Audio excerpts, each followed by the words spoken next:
Wrigley Field, home of the Cubs, the Arizona Diamondbacks visiting here this weekend. We get you set for baseball, but the news last night, much larger, really transcending just the world of sports, but the news that Muhammad Ali passed away at the age of 74 in a Scottsdale hospital. He made his life in the Valley, his home in the Valley for the last 10 years, living in Paradise Valley, and he made an impact on so many people, not just as a boxer, but as a social activist. And for the Arizona Diamondbacks, one player in particular, Michael Bourn, was impacted by the man they call the greatest. Muhammad Ali stood for a lot, man.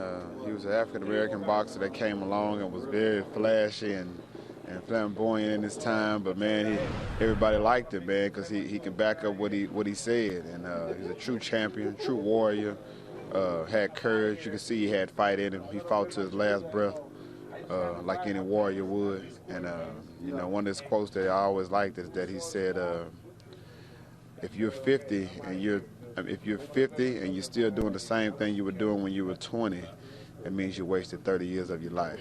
You know, and I've read some quotes that he said, and I think that he was a great champion, man. Stood for a lot, loved peace, wanted the world to be peaceful, and you know, also saved a man from jumping off a building back in the day.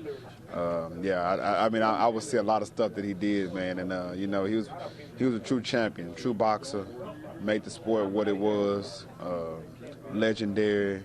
You know, his daughter followed in his footsteps, and you know, you wish your family the best, and a true champion is gone, and hope he's resting in peace. And after winning 3 world titles, Ali was stricken with Parkinson's disease in 1984, but he remained out in the community, and he truly was one of the most dynamic, not only sports, but worldwide icons. And in fact, our own Dick Enberg takes a look back at his amazing life. I am the greatest. Even as a youngster, Cassius Clay did not back down on any fight, in the ring or outside it. Clay first burst onto the boxing scene at the 1960 Olympic Games in Rome, winning a gold medal as a light heavyweight. Turning professional, the Louisville Lip would win his first 19 pro fights, earning a 1964 heavyweight title bout with Sonny Liston. Don't be rumble, float like a butterfly, and sting like a bee. Ah, rumble, young man, rumble. Ah! Clay answered his own hype and won his first title by TKO. The following May, Muhammad Ali, who by then had changed his name with his conversion to Islam, defeated Liston again with a first-round knockout that produced one of boxing's most iconic images. And Muhammad Ali did it his way. At a time when most fighters let their managers do the talking, Ali thrived in the spotlight. He controlled press conferences, mixing outlandish proclamations with entertaining poetry. Only last week, I murdered a rock, injured a stone, hospitalized a brick. I'm so mean, I make medicine sick. Last night, I cut the light off in my bedroom, hit the switch, was in the bed before the room was dark. I'm gonna show you how great I am. He also used his pulpit to speak out about issues unrelated to boxing.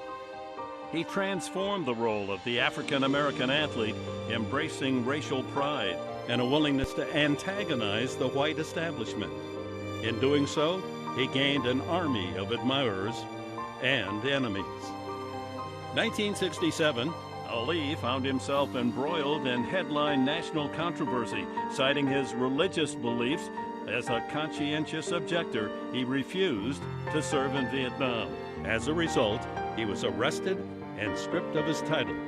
After appealing to the U.S. Supreme Court, Ali found himself in the winning corner yet again when the High Court ruled unanimously to overturn his conviction. Ali then returned to the ring, and in 1971 he fought Joe Frazier. It was the first of 3 epic bouts between the two.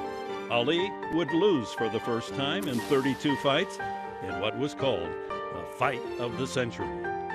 Ali returned, reclaiming the heavyweight title with a knockout of heavily favored, undefeated champion George Foreman in a fight called the Rumble in the Jungle in Zaire. Foreman gets up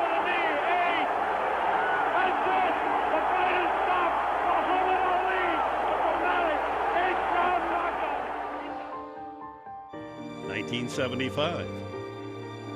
Ali would defeat Frazier again in the Thrilla in Manila, retaining the championship until 1978, when he fell to Leon Spinks, only to win his title back for a third time in a rematch 8 months later.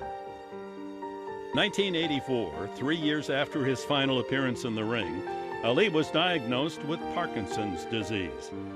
See, this life is short. This life is a preparation for the eternal life. And people who are spiritual know what I'm talking about. But he still found himself in the spotlight in a memorable lighting of the Olympic flame at the 1996 Atlanta Olympics and touring overseas on behalf of the United Nations. His magnetic presence appeared on the cover of Sports Illustrated 37 times, as well as earning a star on the Hollywood Walk of Fame. Yes, Muhammad Ali fought the fight, his hand raised with the fulfillment of a self-proclaimed prophecy: I am the greatest.